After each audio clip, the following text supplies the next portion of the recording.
96.7 KCAL rocks. It is Patrick in the morning, and it is on a Monday that makes the Monday effing better, as they say. It's time to talk some sports with our guy, Pep. Pep, what's going on? Well, I try. Nonetheless, it is still a Monday, but I always try to shed some good, positive sports news here to all the KCAL rockers, including our guy, Alexander Mattison from San Bernardino High School. He's now a running back with the Miami Dolphins. I always bring this guy up because he does so much for the community. And I'll be honest, Patrick, like if I was a big-time NFL player and I had all this money and, dude, he's got a beautiful wife, 2 kids, he could be on vacation, he could be off doing whatever he wants to do during this offseason because if you think about it, he's only got a couple weeks left of freedom before the NFL training camps ramp up at the end of this month. But no, he comes back home every single year, multiple times to give back. He just had his life skills football camp out at UC Riverside where he teaches, it's a 3-day camp, and he teaches them not just football, the things he learns at the NFL level, but how do you balance a checkbook? How do you open a checking account? How do you treat a woman when you go out on a date? Like all these different things that you're going to need to equip yourself as an adult. Alex does all those things, man, and I don't talk about him enough, but he is such a good guy and such just an asset here to the IE in San Bernardino. I love it, man. A lot of that stuff doesn't get taught. A lot of people look past that stuff. It's awesome. How to be a man, how to do this, how to do that.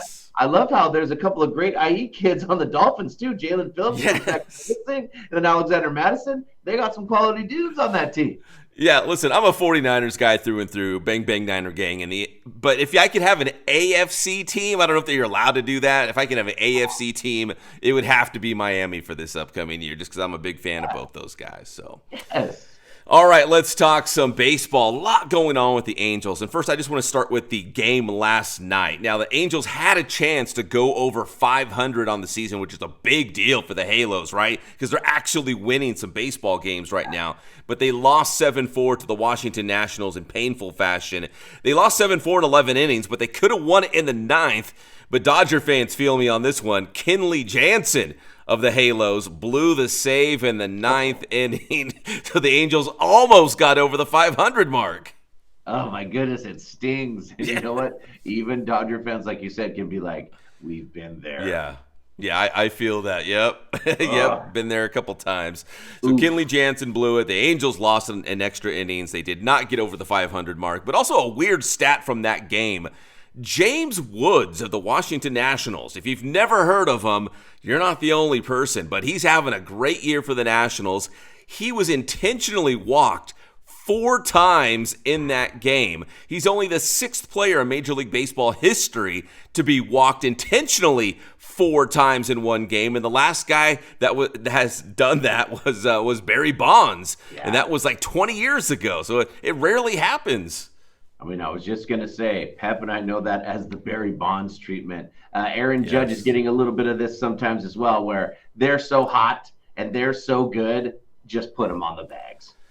Yeah, it's easier for a pitcher to be like, hey, just put him on, especially, well, in Barry Bonds' case, later in his career, not super fast. So, hey, we could turn a double play, right? We'll put him on first, turn 2, then no foul. So, but yeah, James Wood intentionally walked 4 times last night in that win for the Nationals. Now, the other big news for the Halos is their skipper, Ron Washington, is going to be sidelined for the rest of this season for health reasons. So bench coach Ray Montgomery is going to take over.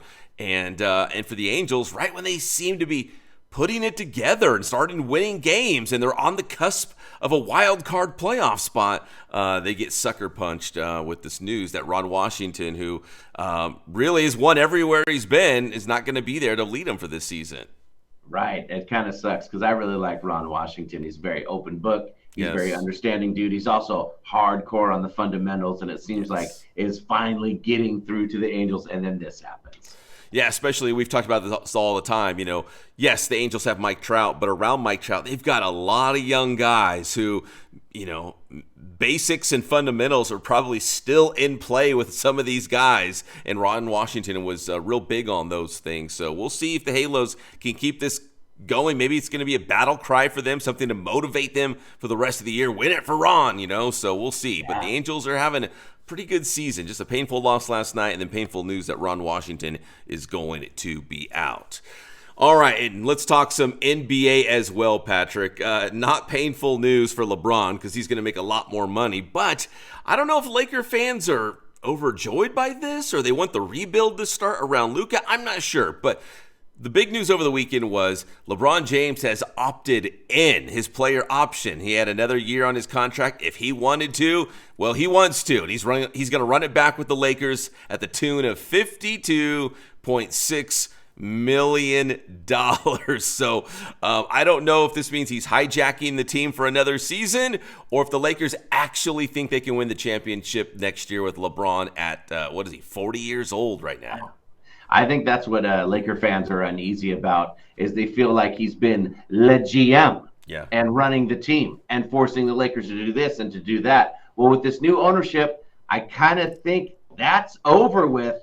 And they say he's on board with rebuilding around Luka. So, hey, if he does understand that, this could be good for LeBron. Maybe take a little pressure off of him. He might get the best of LeBron here. Maybe, and this might be it. Like, he hasn't said this is going to be his last season. Maybe he still wants to play a couple more years. Physically, it looks like he can still do it, but I know he wants to win another championship, and he must not have opted in unless he really thought the Lakers and the conversations they've had together behind closed doors, they really are going to go all in and try to win a championship this year. Now, what does that look like? Are they going to bring extra guys in? I don't know. But what if things go sour for the Lakers? Could the Lakers actually trade him at some point this season? People are saying maybe he goes back to Cleveland one more time because the Cavaliers are really good. Could he get them another championship? So as of right now, he's a Laker. One more year at least. It'll be his 23rd NBA season, his 8th with the Lakers. That's a long time.